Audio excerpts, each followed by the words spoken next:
Hey everyone, thanks for joining me today. Today's topic is all about advocacy, specifically as to the who, what, where, when, and why of every autism advocate. We're speaking with Jennifer Phelps of Engage Behavioral Health in Tallahassee, Florida. She's going to share her personal story of the path that led her to where she is today. It's pretty cool. And as always, if you're enjoying this podcast, we sure would love for you to rate and review us wherever you listen to podcasts and share with a friend. That's how we make our voice stronger. Thanks for listening. Welcome to my Autism Tribe, a community of advocates that are linked by autism but bound by strength. This is a time to find our sounding board and shoulders that help us carry life's load without the fear of criticism. We give and receive. We nurture and empower. I'm your host, Susan Scott. Every autism advocate's story is different. Sure, they share similarities, but the journey of the advocacy, the who, what, where, when, and why, can sometimes be vastly different. Jennifer Phelps founded Engage Behavioral Health in Tallahassee, Florida in 2008 after years of studying and working with individuals on the autism spectrum and other developmental disabilities. So that's the who, what, where. The when started at a young age. In middle school at age 12, she began volunteering to work with individuals with disabilities in Florida, and then she read Catherine Maurice's Let Me Hear Your Voice. Then her nephew received a developmental disability diagnosis, and all of that, my folks, was and is her why. Thanks so much for joining us today. We really appreciate you taking the time to speak with all of our listeners and share your story. Thank you so much for having me. I'm so excited to speak with you. I love your mission and what you're doing. Well, thank you so much. Yeah, we're really excited. We've got a pretty awesome tribe here. I'm going to go ahead and say that you're part of my autism tribe. And we've just got an amazing group of people from all over the world and really that just come together and rally together and support each other. So thank you for being part of our support. I've read a little bit about you online, and today's kind of topic is focused on advocacy and really what that looks like for every advocate. Because even though, like I stated, there are similarities, there's some differences as well. And I thought your advocacy story was pretty cool.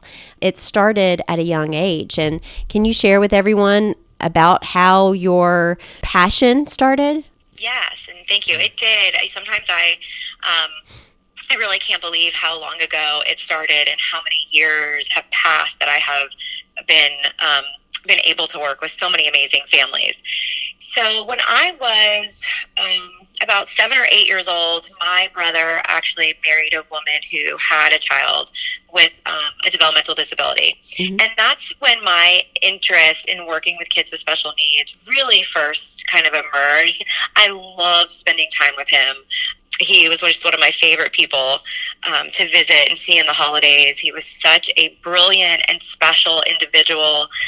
He was not verbal, but his ability to communicate and to still make jokes was just amazing. That's awesome. And it was really through seeing how my sister-in-law and my brother the joys that they had and also the struggles that they had in advocating for him and trusting other people and just finding the support that over the years my interest grew and grew and grew, and I knew I wanted to work with kids with special needs. I didn't know what that meant or what that would look like. Sure. And then I happened to be nannying for a child one summer when I was in middle school going into high school, and the grandmother owned a bookstore, and she brought home for me as a way to say thank you a book called Let Me Hear Your Voice. It's really truly amazing that she picked this book. Yeah. I knew nothing about it. I had never heard of applied behavior analysis, but I read that book at 12 years old, and I absolutely fell in love with everything I read. The science that was described in it, the family, the impact it had on the child. That was it. That's what I wanted to do. You were hooked. I was hooked, totally hooked. Yeah. I drew the floor plans for a clinic that I wanted to have. I don't know how I knew that clinics would even exist. I wish I had the floor plans. Oh, that would be amazing. I could still visualize them. Like, I remember kind of what it looked like, and they were so awful. I mean, I had everybody segregated, like different disabilities in different parts of this clinic. It was very horrible. But my passion was huge for especially being that age. And so I started volunteering in classrooms when I was in high school at local elementary schools, in their autism units and their special education classrooms. So I spent any time I could growing up working and volunteering in different capacities. And then when I was 18, I actually worked in a group home for adults. And they had a house mom that would get a 72-hour shift off. Oh, wow. I would go in and I'd work her 72-hour shift. Oh, my goodness. That's a lot for an 18-year-old. There's so much. Honestly, I don't think I ever thought about the pros and the cons or why was I doing this. I just loved being with them and I loved helping them. And so I would work her 72-hour shift, and it really is comical to think back. All these people that lived there were older than me. Yeah. I would be cooking them dinner, and I definitely had no idea how to cook. But it was the most amazing experience, getting to know them, taking them to doctor's appointments, to community dances, and really getting to know their parents and what it was like for them to have their adult child live away from them in this group home, and the trust that they had to have. And I really wanted to become and create a business where families could have that peace of mind. I always wanted to be a mom, and I think it just really resonated with me that families needed a place where they could feel safe, and that they could drop their kids off, or they could have somebody come in their home and really focus on the skills that needed to be worked on and having fun, and not worry about what that person may do wrong or if they not be able to trust them. Sure. And when I was in graduate school, I just created the name of a company. I incorporated it. I really still didn't know what that meant. I just had this passion to do it, and I knew it would be something. So I created a horrible name. It was called Advanced Behavioral Systems. Yeah. It was a horrible company name. I graduated, and I tried working for a couple different companies. Nobody was specializing in early intervention at that time. That was in 2006, 2007, at least in Florida. There really wasn't any place for me to work. So I had spent many years working for private families, but there was no company, and I really wanted to see that happen. So I contacted the University of South Florida and said, hey, I'm here. Do you have any students that might want to work with me? And I interviewed a couple students, and I still don't really know what I was doing, but we started working with clients, and then we just grew from there. Wow. I think the beautiful part about it was we had this team of students that were all working on becoming BCBAs, that were all so passionate that we never really looked up from creating the programs for the clients and what the families needed. And years went by, and all of a sudden I was like, oh, I have like an actual company. This happened. Yeah, I'm legit. There's legit, these are employees. Like, I probably need a lawyer, and I probably need like QuickBooks, and I need to keep track of what I'm doing. Yeah. So it was truly a passion that really evolved with the industry, and just ended up being, I think, through our advocacy and our passion for the families and providing for them the best services possible, I ended up at this big company. That's amazing. I think it's a story that a lot of people, at least in the autism community, can share, is that sometimes if you don't see something, you can't find something that you need, you just create it. And that is so powerful, because that's really how we've advanced, how we've progressed to where we are today. And it just takes those people that are really just, oh, okay, I don't have QuickBooks, I don't have a lawyer or whatever, but we're going to do this because I see the need and this is my passion. And so I'm just going to do it. Right. And that's a really, really cool thing to share. So yours started at an early age. And of course you had the personal experience because your nephew, you just enjoyed engaging him. And so this advanced behavioral systems, so did you just kind of do away with that, or did you do a name change? So it was so funny because as we grew, and there were a couple of us in the Tampa Bay area who were growing at the same time, and people used to call and say that they were getting therapy with Jennifer Phelps, that wasn't my last name at the time, and they would name the people instead of the company because all of our company names are so similar. Yeah, sure. So, and I was like, oh, that scares me because I'm not actually the person giving you your therapy. Like, I want to make sure you know when you call that it's not going to be me. Yeah.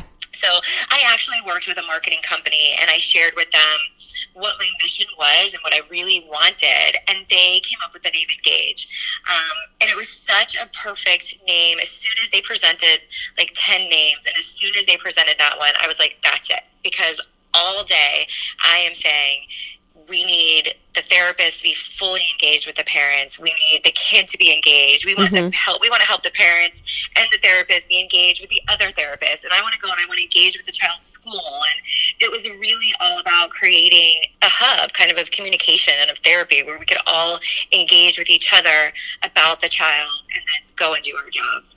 And the name just fit perfectly. Yeah, no, I agree. I love Engage, and you're right. It's all about engaging the children, the parents, other autism advocates. And communication is so critical. And, I talk to parents every day about, I don't know about ABA therapy because I've read some just terrible things about it. Yeah. And, maybe that's not the puzzle piece that's missing for, a particular child. I've seen amazing things happen with Alex because of ABA therapy, but it really did all come down to communication. And yeah, not just with Alex, but we had some not so great ABA therapy experiences. Yeah. And I tried really hard not to let that jade me from the therapy process itself. And when we really did find a therapy group, they were really big on communicating with the parents. And that made all of the difference in the world. And I knew exactly what they were working on with Alex. I was able to implement those strategies at home, and everyone was always on the same page. And that was absolutely critical. Can you share a little bit about kind of how you were communicating with parents and, enabling them? I mean, I've heard the story that you just shared so many times over and over again from parents, and it's so unfortunate that so many people have that experience. And I do think as the industry has grown and more experienced people are getting involved and I've been experienced in kind of healthcare and how to really run a business and not just provide the therapy itself, that the more and more that we're going to see less and less of that happening. I've always had a philosophy that it was every therapist's job to work themselves out of a job. Sure. And the only way that can be accomplished is by communication, because the family has to be the center of everything. It is you as the parent are the expert on your child. It was not me or one of our therapists. We were the experts in a science, and it's really the bridge of those two things together, which can only happen with communication and sharing and honestly compromise, right? Like not everything we recommend works for a family based on their situation. Sure. Or maybe what we're saying is absolutely what is needed, but the family's not okay with it for some reason yet. Yeah. And I think where I've seen it go so wrong is when you have one party or the other just kind of do that hard no, and we're not gonna go there. We're not gonna talk about it. We're not doing that. Yeah. I believe it really, to be a good team, there has to be an element of compromise and really great communication. And as a company, that was my philosophy, and that happens to be just a strength of mine as a leader. And it was easy when I first started and I had my team to ensure that they were adopting that same vision and mindset when communicating with people and with communicating with clients. And then we went through a little bit of period of time as we grew that message was becoming harder and harder to trickle down, and that culture was becoming harder and harder to get to the next group of BCBAs. Yeah. And so we stopped, I believe it was around 2011 or 2012, we stopped accepting new clients for about 6 months because I realized that things were getting off track from that type of communication and that vision that I had. And we just stopped and we worked on our processes to help us be able to ensure that people were having that communication with families, that we were able to actually hold them accountable, and that we were able to, on the front line, to give them that training and really pass down that culture that we wanted. And so after that, after we really put in those parameters and those trainings and accountability measures, we were able to grow and know that families were being communicated with in the way that we envisioned it happening from when we started. Yeah. I think it's important to mention, too, I do believe that a lot of services that are involved in the autism community, whether it's ABA therapy or occupational or speech, there is this misconception or just, parents are like, these places are making a ton of money. But what I find to be really curious is, and this is based on my personal experience, the good therapist that we have been involved with, it truly is not about the dollar sign. It really is about, these people have become members of our family. Right. And they are, when Alex graduated from his ABA therapy program, his very first BCBA, who's the owner of the business, cried. And he was so proud of Alex, and still to this day is a very good friend and continues to be one of the most amazing autism advocates. And so, just because a person is in a business or owns a business doesn't make them any less of an autism advocate or caregiver for your child, because I have seen them fight battles for my son and for others. No, that is such a great point. And to that point, I ended up changing the way we delivered our PTO. And I feel like this sounds contradictory to what you would want, but because every BCBA and the registered behavior technicians are so passionate and so dedicated to their clients, they would never take their time off. So I actually made the policy where the days didn't roll over, because I'd have an employee for 5 years, and all of a sudden they would have hundreds upon hundreds upon hundreds of PTO days, and they weren't taking care of themselves, right? We all know to be a great mom, to be a great professional, you really have to take care of yourself too. And so we made them so the days were not rollover days, and then they kind of forced them to use them in the year that they occurred. And we did a lot of other things to kind of ancillary fun benefits to try and help them integrate taking care of themselves, because they put their clients before anything else. They always, I have yet to meet a clinician that does not put their clients before themselves. Hands down. I would get text messages on weekends. Hey, I know that Alex kind of had a rough day on Friday and just wanted to check on him. They really care. And I would say, as more of a mid-sized company, I don't think we were offering the highest paying rates compared to some of the larger groups in the area. Yet we did not have a hard time hiring staff, because what we did offer was an amazing culture, an amazing program for mentoring them and teaching and supporting them as clinicians and helping them grow their careers clinically, as well as being so focused and putting clients first before anything else. They wanted to work for us, even though they may have been able to to get a little bit more money down the road. That really does make a lot of sense, because even I myself have worked in companies. One of the companies I worked for, and it still remains my favorite company to have ever worked for in the past. We had such a family environment, and they did the same thing about PTO. You could only roll over, I think, 2 days of PTO. You had to take those PTO days, and when you were off work, you were not to touch your computer. Like, you do not email. Like, that is, if you take a vacation, you take a vacation. Like, that is your time. That's for when you refill your tank. And it so worked out. Can't say the pay was like absolutely the very best pay, although they did pay very fairly, but there were so many benefits to that company and working for that company that it was just amazing. And that the trickle effect that you have when you can tell when you are working with a therapist if they're depleted, and that has a trickle effect on the quality of care. Yes, yeah. I mean, you want them to always, and they want to always be able to give 110%. Yeah.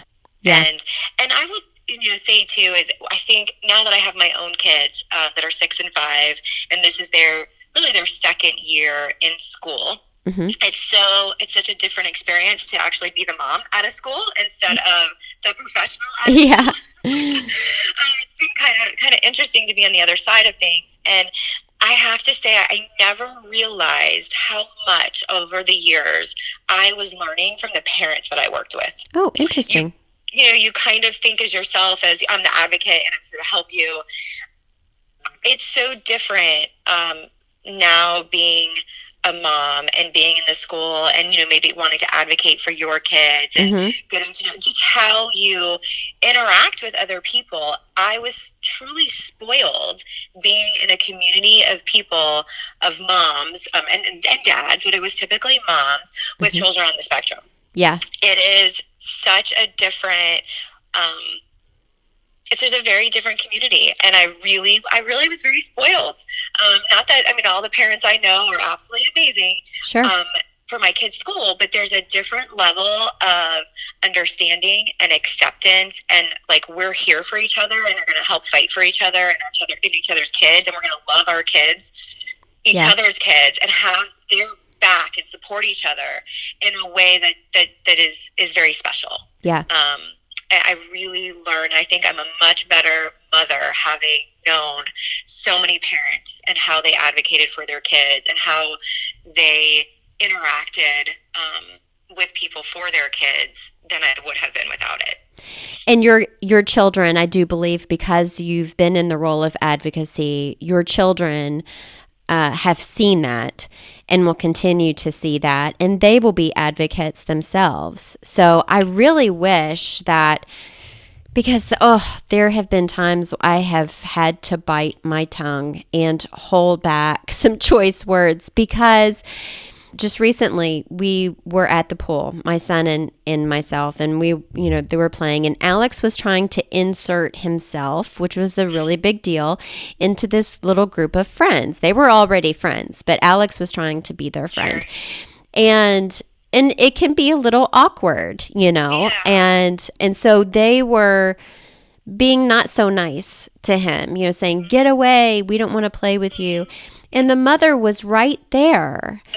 And I wanted to, I try as much as possible to have those as being learning opportunities, not only for the child, but also for the parent. But there are times when I'm shaking my head because I really just can't understand why the parent's not saying anything. Right. Like, you need to advocate and teach your children to not only advocate for themselves, but advocate for others. That's what it's all about, whether it's autism or anything else. Right. Yes, I would agree. I 100% agree. And it is, it shouldn't be a unique skill set to know how to see situations like that and interact and model and teach our children what's appropriate. But I find that there is a lot more judgment on the parents and on the kids who are just kids than I would have ever expected. And it's really heartbreaking to me, because just kids are just kids. It's they need a model, and they need to be taught in every scenario that comes up. And we're the adults that are responsible for doing that, not to go and talk about each other or make excuses for our children. And I never saw anything like that amongst the families and the schools that I worked in with the parents. Yeah. If there was a school, I could see wanting to do inclusion in the reverse, right? Like, I could see if there was a school for children with autism that I could bring my kids to, that would be easier than doing it the other way around. Yeah. Which is really an unfortunate thing to be able to say. Right. Yeah, it is. And I always have said I want Alex to be a kid. That's absolutely everything that I want and have ever dreamed for it to be. However, I am also raising him to be a great husband and father, and I want that for him. He's not going to be 6 years old forever. So every little chance I can take to educate him, I feel like will have a bigger and better payoff in the future. If there's one thing, just from being on the other side, so you're not an autism parent, but you are an autism service provider, and work with autism parents all the time, what are some of the most important questions that parents should be asking people like yourself in a therapy service? Yeah, that's such a great question. I've actually always wanted to put together a list for people. Yeah. I think the most important question is for parents to ask the company that they're going to work with, or the BCBA that they're going to work with, how they're going to monitor and ensure that the therapist working directly with their child is following all the programs and all the recommendations exactly the way they instructed them to. Mm-hmm. And then if they find that they're not, that they need a little bit more training or they need a little bit more supervision, how do they go about doing that? And how do they go about billing for that? Mm-hmm. And I say it that way because there's times where insurance doesn't cover those things. And you want to make sure that you're with a company that says, that doesn't matter, we're going to do it anyway. Right. I think we're past. I used to say it was really important to ask how much experience does the person have? How many children with autism have they actually worked with? Mm-hmm. Unfortunately, I think we're past the point of being able to ask that question because there's just too many kids that need services and too many inexperienced providers to wait for one that has experience. Mm-hmm. So the question really becomes, okay, I have my services, I have my therapist. I might have the first child with autism that they've ever worked with, and that can be okay. That can be wonderful. But how are they trained, and how are they supervised, and how are they held accountable? Yes. And those three things all need to be answered before you sign up. That's a very great point. Yeah, you can have like a killer RBT, and they could have just started the program. They may be practicing for the rest of their lives. I mean, they may be one of the best providers ever and may become a BCBA, but they haven't worked with any children. But if they're supervised, if they have a BCBA that they're working with and can be held accountable and sticking to the program and thing, that can make all of the difference in the world. And it should be that way. And we all had our first child that we worked with. I mean, I'm so thankful for the company that took me in before I was even in graduate school. I was in my undergrad, and I worked for a company in Fort Lauderdale that gave me 4-day training. It wasn't that much, but they had a BCBA coming every week to that house to help me. They had somebody shadow me and me shadow them for 2 weeks in the beginning before I ever saw a client by myself. And so it's that training aspect and the accountability and case management meetings to give people the opportunity to say, I'm having a hard time running this program. Sometimes just without the child present, so that they can have a really good dialogue without worrying about maybe what the child's doing or being interrupted. And so those things are critical to somebody developing into being a really good therapist. Sure, absolutely. Well, Jennifer, you give some great points, and it's been a pleasure to speak with you. And I hope that all of our listeners, kind of taken Jennifer's tips and the questions that you can ask maybe your current therapist, or maybe you're just starting therapy, and then also maybe read the book, Let Me Hear Your Voice. I think there's a lot of passion that has definitely been developed from Jennifer in reading that book, and maybe that can strike some passion in you as well. So, Jennifer, thank you so much for being a part of my Autism Tribe and sharing your time today. Thank you so much for having me and for everything that you're doing. I'm so thankful to be able to be part of your tribe. Autism advocacy comes in all shapes and colors. Just like individuals on the spectrum, when you've met one autism advocate, you've met one autism advocate. As we continue to educate, support, and empower our communities, reach out and find the different stories. Dig deep to find the who, what, where, when, and why. I guarantee that under every rock is an incredible story of patience, perseverance, dedication, and love. Thanks for being a part of my Autism Tribe. See you next week.